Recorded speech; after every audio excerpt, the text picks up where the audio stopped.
By late 1944, the United States Marine Corps had learned a brutal truth about the war in the Pacific. The closer they pushed toward Japan, the less the enemy relied on beaches, and the more they disappeared into the earth itself.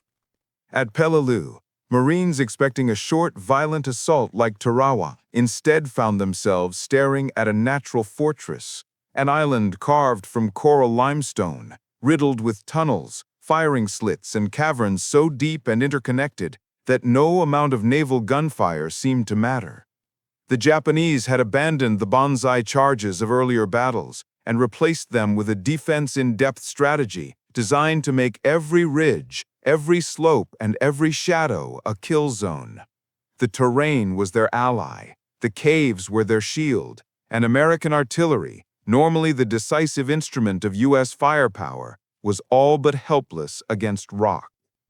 Marines would watch 155mm shells crash into the cliffs, exploding harmlessly against the surface, while the soldiers inside remained untouched, waiting for the bombardment to end so they could continue firing. Peleliu's Umorbrigal Mountains became infamous almost overnight. To the men of the 1st Marine Division, they weren't mountains at all, but a maze of razor-sharp coral formations honeycombed with firing ports, sniper hides, machine gun nests, and interlocking tunnels that allowed defenders to move unseen from one position to another. They fired from cracks so small a Marine could barely slide a finger into them. They shifted between caves so quickly that even when Americans managed to silence one opening, fire erupted from a different slit a few feet away. The Marines began calling it the meat grinder. It was a place where visibility never extended beyond a few yards, where the terrain itself tried to cut your boots open, where rifle squads fought for hours just to move the line forward, one boulder at a time. And this wasn't just Peleliu. Okinawa, the last and bloodiest battle of the Pacific, multiplied the nightmare on a continental scale. The Shuri Line, Japan's main defensive belt, ran through a terrain of caves, ridges, limestone cliffs, and underground bunkers so vast that entire regiments could vanish beneath its surface. The Japanese had spent months reinforcing every chamber, stocking them with ammunition, supplies, and medical stations. They had carved machine gun ports into the hillsides so cleverly that aerial reconnaissance often couldn't find them. When U.S. intelligence briefed units before the assault, they warned that the Japanese were shifting from surface war to subsurface war, and the Marines might as well have been fighting an enemy made of smoke. Shells did nothing, bazookas barely scratched the surface, grenades rolled back down slopes or disappeared into cracks too small to swallow their blast, and every time Marines pushed forward to close the distance, the Japanese unleashed coordinated crossfire from concealed positions, shredding entire platoons in seconds. In many caves, the defenders were equipped with Type 96 or Type 99 machine guns mounted on tripods anchored deep inside, firing through keyhole slits that provided perfect coverage of any approach but offered almost no target in return. American mortars were ineffective because their rounds arced down onto the tops of the caves rather than into the openings. Flamethrowerless assaults turned into massacres. Marines tried blasting caves with dynamite satchels, only to watch the Japanese extinguish fires and resume shooting minutes later. They tried sealing entrances with rocks or sandbags, only to discover alternate exits on the opposite side of the ridge. They tried rushing the openings, but every Marine who stuck his head out from behind cover risked being killed by a rifleman aiming from total darkness. The Japanese defensive doctrine, shaped by General Naoki Nakujima and refined by commanders like Colonel Kunio Nakagawa at Peleliu, emphasized that caves should be used not as static bunkers, but as fluid systems. Fire from one opening, fall back through tunnels, reappear from a different angle, and continue fighting indefinitely. These positions were nearly immune to traditional bombardment. Even direct hits rarely penetrated more than a few feet. When the battleship USS Pennsylvania fired 14-inch shells at cave positions on Okinawa, the Marines advancing afterward found that the defenders inside were not only alive, but still organized and fully capable of resisting.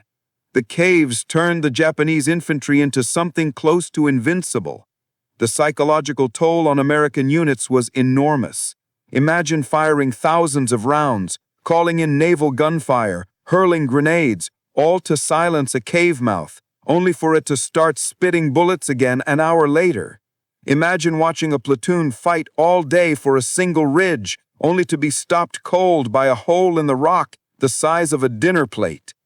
The Marines began writing home about an enemy who lived underground like ghosts, an enemy who used the island itself as armor, an enemy who could not be killed by the weapons the U.S. had relied on for the entire war. Something had to change, and it did, because the Americans brought to the Pacific one of the most terrifying weapons ever carried by a single soldier.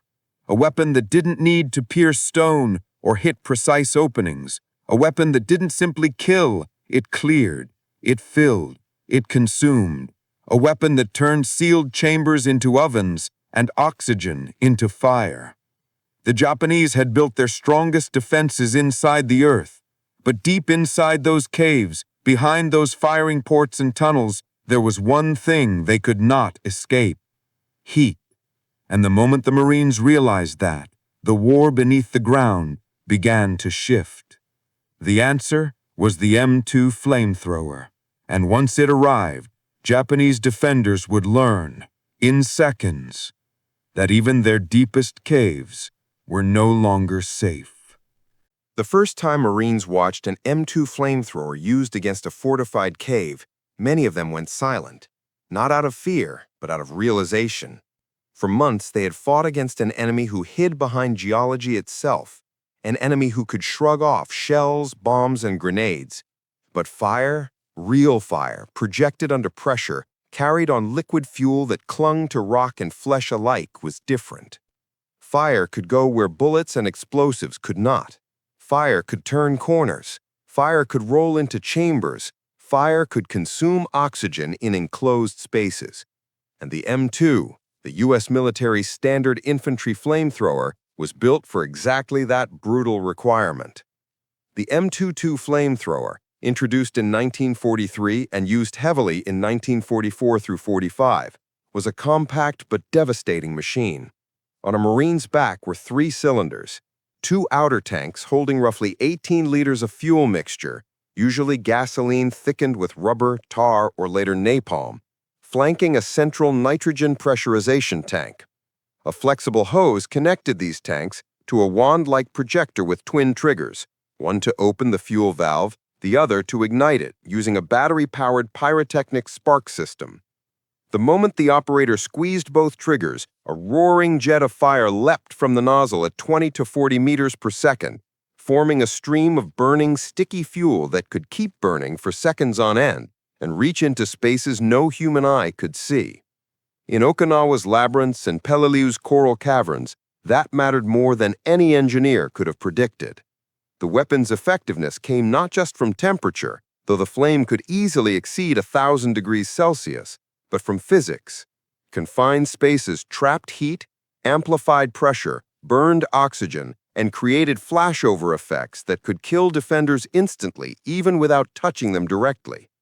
Inside a sealed cavern, a 1-second burst of M2 fire could turn breathable air into a furnace.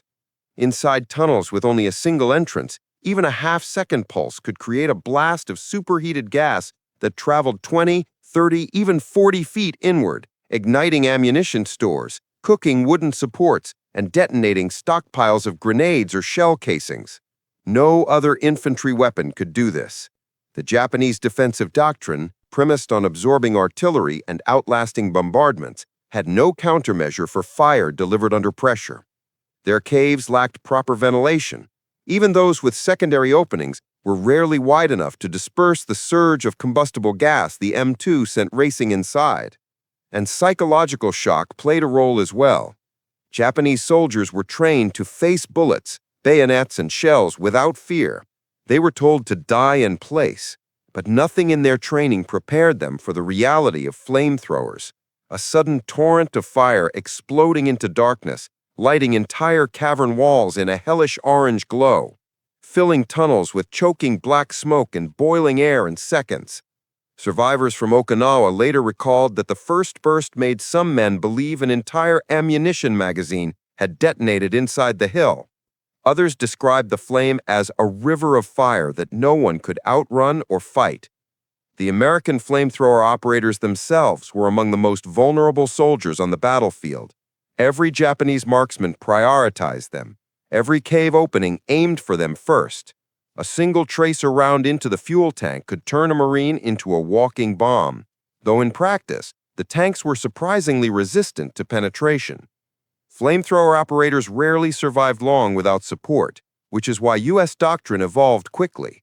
A dedicated rifle squad guarded the flamethrower man at all times, suppressing firing ports with BARs, M1 Garrisons, and grenade launchers the moment he stepped forward. This teamwork became standard. 2 Marines dragging fuel hoses, 1 Marine carrying the wand, and the rest of the squad firing relentlessly to keep Japanese heads down. At Peleliu, Marine officers noted that without this coordination, flamethrower operators rarely lasted more than 2 minutes. With it, they became the most decisive weapon on the battlefield. The first major demonstration of the M2's power hit the Japanese defenders like a shockwave. At Umurburgal, a Marine engineer tested the M2 on a cave that had resisted dozens of grenades and even direct hits from a Sherman supporting the assault. The moment he opened the wand, a jet of fire shot inside. 2 seconds later, the cave erupted from within, an explosion of igniting ammunition and burning vapors that sent debris flying from secondary slits in the limestone. The firing from that position stopped instantly. Marines watching from cover realized that they had just witnessed something no artillery battery had ever achieved, an entire defensive node silenced in seconds. After-action reports recorded comments from stunned Marines who had spent days fighting over the same ridgeline. "We've thrown everything at that cave," one corporal said. "He just walked up and burned it out." And the Japanese felt that shock even more. Defenders who survived the first flamethrower attacks wrote in diaries later recovered from caves on Okinawa and Peleliu.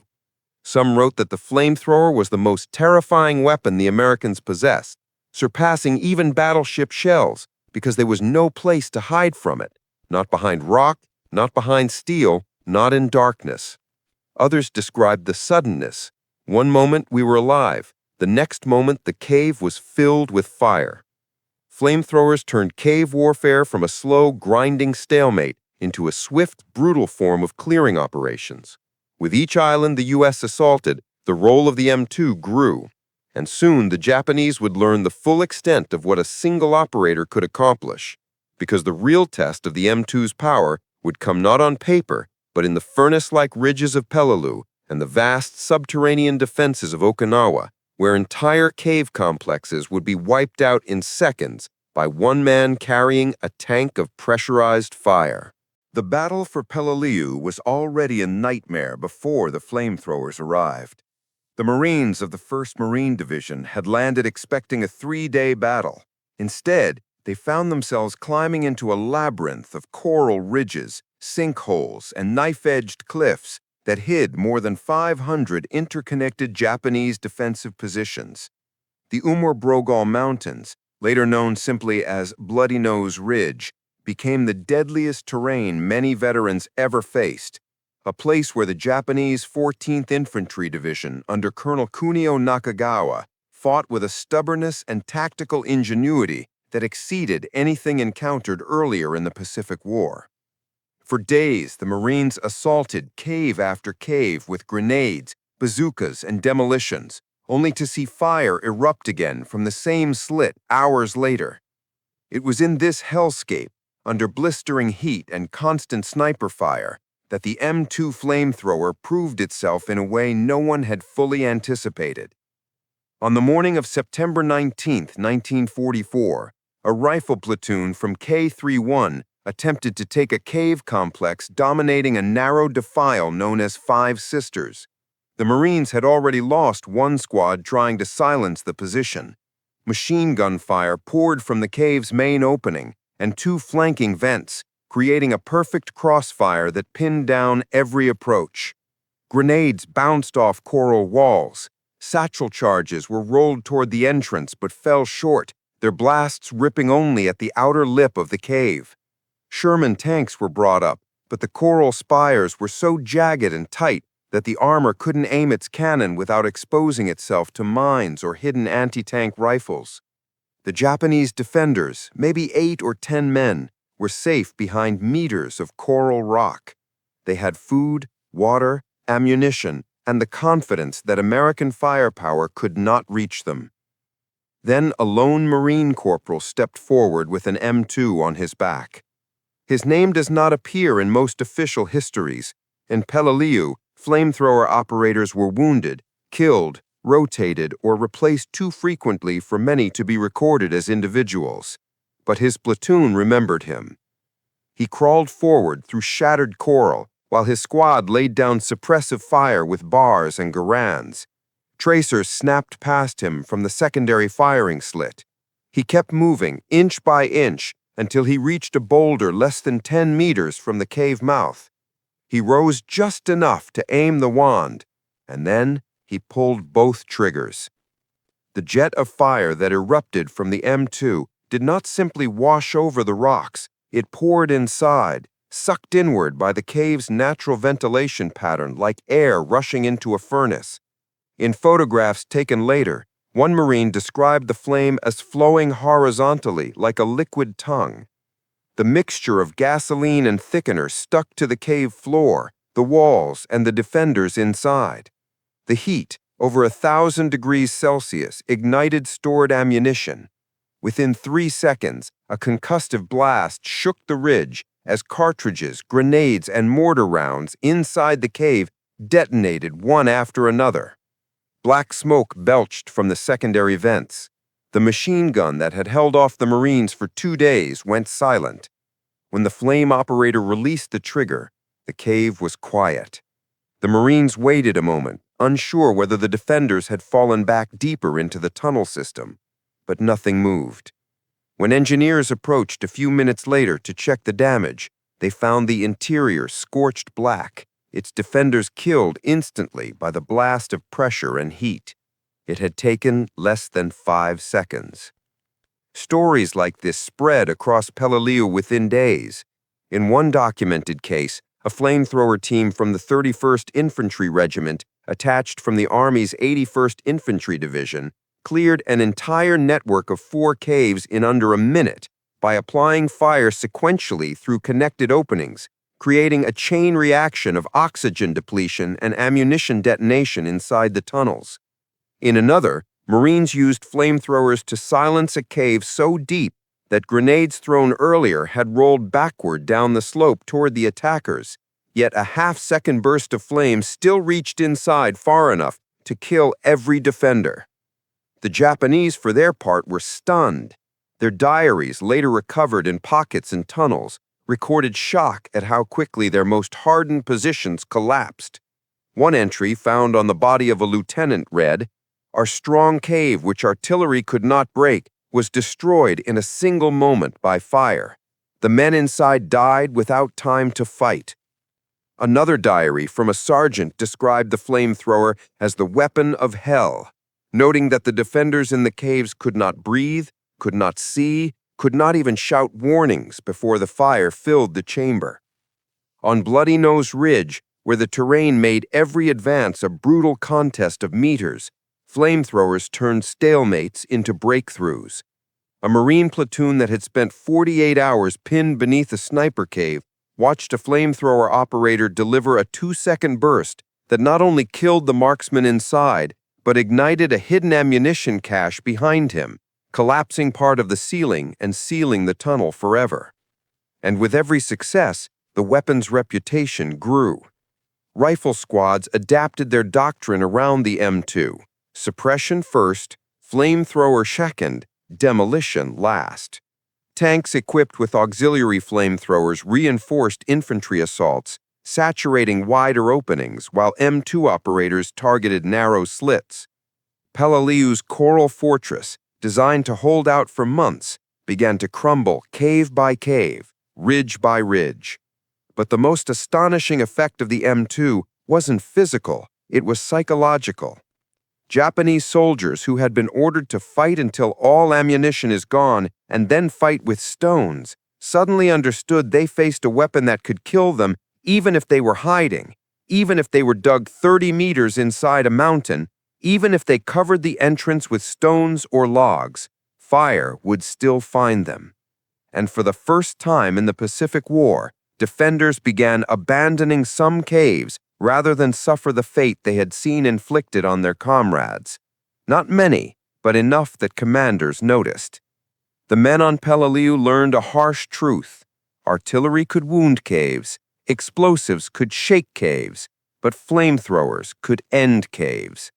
And as the sun fell over the jagged coral ridges, Marines who had believed the island was unwinnable finally had something they hadn't felt in days: momentum. By the time American forces reached Okinawa in April 1945, the Japanese military had perfected the art of disappearing into the earth. Peleliu had been brutal, but Okinawa was something else. An island-sized fortress built on limestone, riddled with tunnels stretching kilometers under the ground, stocked with ammunition, medical stations, command posts, machine gun nests, and artillery rooms carved like chambers in a cathedral of war. The Marines and soldiers of the 10th Army quickly realized that every hill had a hollow heart, every ridge had 2 or 3 layers of defense, and every cave had a dozen exits hidden in brush, rocks, or sheer cliff faces. This was the Shuri Line, the largest, most lethal defensive system the Japanese ever constructed in the Pacific. When they saw it, some American officers predicted the battle would take months. They were right. But what no one predicted was how a single weapon, the M2 Flamethrower, would become the key that cracked open positions naval gunfire, airstrikes, and tanks could not dent. The first major test came along Kakazu Ridge in mid-April. U.S. forces assaulted the ridge repeatedly, only to be cut down by machine gun and mortar fire erupting from slits so well concealed that even veteran scouts could barely detect them. Tanks rolled forward, fired point-blank into cave mouths, and then withdrew when hidden 47mm anti-tank guns emerged from different angles to fire into their flanks. The infantry was stuck. Artillery pounded the ridge with thousands of shells, but when the smoke cleared, the same firing slits lit up again, spraying bullets down the slope. The Japanese defenders were deep, well-ventilated, and confident that nothing short of an earthquake could reach them. What happened next shocked them. A flamethrower operator from the 27th Infantry Division crawled forward under covering fire, dragging the 70-pound weight of his M2 across a field of shattered stone. The Japanese spotted him immediately. Flamethrower men were always targets, and a wave of rifle and machine gun fire erupted toward him. But his squad returned fire with everything they had: bars rattling, garrisons cracking, grenades arcing toward the cave's vents. The operator reached a shallow fold in the rocks just 10 meters from the main opening. He rose for a second, just enough. The M2's wand ignited with a snap, and a torrent of fire roared forward. What the Japanese inside felt was not heat at first, but a sudden, violent wave of pressure as the burning fuel shot inside and devoured the oxygen. Flames rolled through the cave system like a tidal surge. Ammunition stored deep inside detonated with a muffled boom. Secondary tunnels lit up, glowing orange from within. The firing stopped instantly. The squad that had spent 2 days pinned in place advanced in minutes. And at Shuri Castle, the Japanese command received the first alarming report. Enemy uses fire that enters deep tunnels. They did not know how deep until the next week when the Marines assaulted the Sugar Loaf complex, a cluster of hills that formed one of the deadliest positions on the island. The Japanese 32nd Army had built a honeycomb beneath Sugar Loaf, with tunnels connecting to Horseshoe Ridge and Half Moon Hill. They could move hundreds of soldiers underground without exposing a single silhouette to American spotters. When U.S. artillery concentrated on Sugar Loaf, the defenders simply retreated into the earth and waited. When infantry advanced, they re-emerged and tore them apart. One Marine division lost nearly 1,600 men assaulting the same hill again and again. Then came the flamethrowers. In one documented engagement, a Marine flamethrower team approached a cave that had repelled 6 assaults in 2 days. Every time Americans neared the entrance, a hidden machine gun cut them down. The Marines coordinated: suppression fire from 2 squads, smoke grenades tossed toward the vents, and a flamethrower operator who crawled up the slope so low He could feel the coral scraping his chest. When he opened the M2, the effect was immediate. Flames surged into 3 connected tunnels simultaneously. A geyser of smoke burst from a vent 20 meters away. Ammunition began popping inside the hill like firecrackers. The cave complex went silent in under 4 seconds. And something else happened. Something unprecedented. Japanese soldiers deeper inside the ridge began abandoning their posts. Not many, and never en masse, but enough that officers reported the first signs of defensive paralysis. The flamethrower was not just killing, it was breaking morale. Diaries recovered from dead Japanese officers show fear in ways rarely seen earlier in the war. One major wrote, "Our caves are ovens. The enemy fire flows inside like water." Another officer, stationed near Kunishi Ridge, reported that his men fear the fire more than death. They had expected bombs, they had expected shells, they had expected bayonets, but they had not expected this. One American with a tank on his back, capable of wiping out a fortified hideout in seconds. On Okinawa, the combination of M2 flamethrowers, demolition teams, and armor-mounted flamethrowers, especially the POA CWS H1 Flame Shermans, became the formula for breaking the Shuri Line. Rifle squads suppressed. Tanks poured flame into large caves. M2 operators advanced to finish the job. Engineers sealed entrances with explosives. Again and again, caves that resisted everything else fell in moments. One flamethrower operator later recalled, "We fought for days on Okinawa, but the caves, those were seconds." That was the horror and the power of the M2.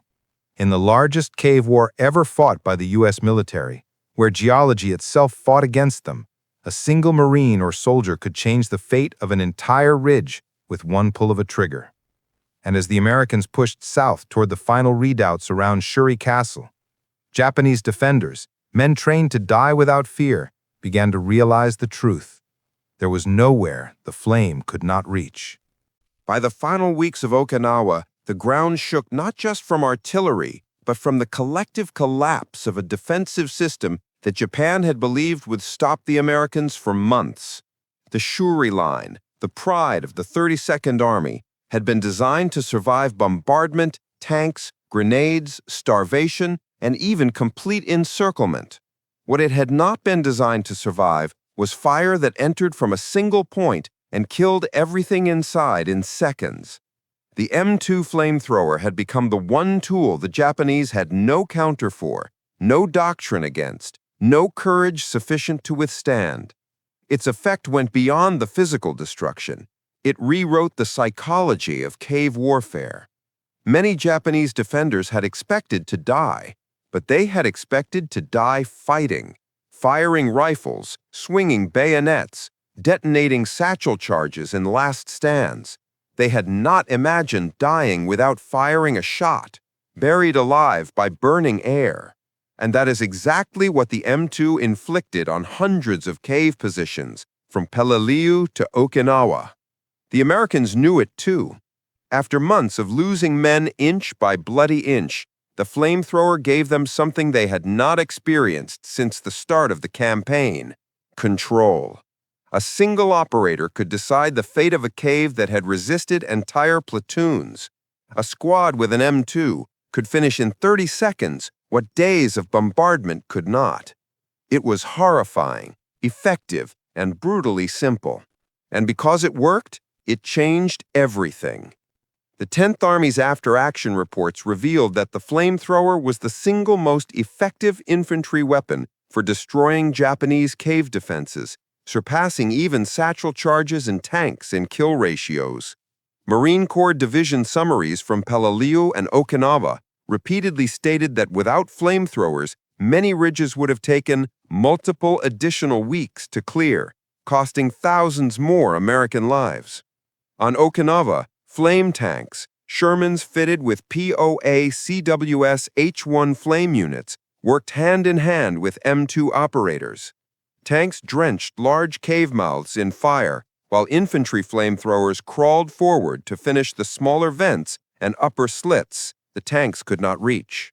The Japanese defenders trapped inside these caves often faced a choice more terrible than surrender or death: die by flame or take their own lives. Many commanders chose mass suicide rather than allow their men to be burned alive inside the tunnels they had spent months fortifying. American troops found bodies slumped near cave mouths, grenades still clutched in their hands, proof that the flame had broken not just positions, but wills. For U.S. forces, the M2 also revealed the grim logic of fighting an enemy determined never to surrender. Flamethrowers were not used lightly. They were used because nothing else worked, and because every hour spent fighting over one cave meant more dead Marines and soldiers. Officers wrote in field notes that the M2 was a weapon forced upon us by enemy tactics. And they were right. Japanese doctrine had embraced a war of attrition inside stone, where every tunnel was a trap and every slit a murder hole. The Americans responded with a weapon that rendered those fortresses obsolete. Yet even for those carrying the flamethrowers, the burden was heavy. Many M2 operators later admitted they had nightmares for years. They had watched fire rush into the darkness, heard ammunition cooking off, heard men screaming inside caves before the oxygen vanished and silence returned. They had carried the heaviest, most dangerous load on the battlefield, knowing every Japanese sniper wanted them dead first. The irony was cruel. The men who carried the most psychologically scarring weapon were also the ones least likely to survive. Flame operators had the highest casualty rates of any infantry specialty in the Pacific. Their average life expectancy in an assault was sometimes measured in minutes, and yet the war could not have been won without them. When American commanders reviewed the campaign after the war, one truth emerged repeatedly. The M2 flamethrower saved more American lives than any other single infantry weapon in the Pacific. Without it, the Japanese cave systems would have bled U.S. divisions dry. Okinawa alone, with its mile-long tunnel networks under Shuri Castle, its labyrinth of interconnecting bunkers at Sugar Loaf, Kakazu, and Kunishi, might have dragged on for another month or more. Casualties, already staggering, would have doubled. When preparing for Operation Downfall, the planned invasion of Japan's home islands, U.S. planners assumed flamethrowers would be required at unprecedented scale. They expected caves even deeper, fortifications even thicker, defenses even more ruthless than Okinawa. The M2 had become not just a weapon, but the essential counterbalance to Japan's strategy of bleeding the Americans dry from underground. But history took a different turn. Japan surrendered before the mainland was invaded, and the cave systems of Kyushu and Honshu were never tested in battle. The M2's reign as the king of cave warfare ended abruptly with the war itself. The flamethrower would be retired decades later, its brutality no longer considered acceptable in modern conflict. But in the Pacific War, where nature favored the defender and humanity was pushed to its limits, the M2 was the only weapon that could reach into the darkness and force the battle to end. When veterans of Peleliu and Okinawa looked back, many said the same thing. Without the flamethrower, the Japanese caves would have been unbeatable. And within those caves, Japanese soldiers learned a truth more devastating than any bombardment or airstrike. The Americans had brought a weapon that could attack the very concept of a bunker, a weapon that did not need a direct hit, a weapon that turned stone into a conduit for fire. One man, one tank of fuel, one burst of flame, and an entire cave complex fell silent. That was the brutal, undeniable reality that stunned the Japanese defenders and reshaped the war beneath.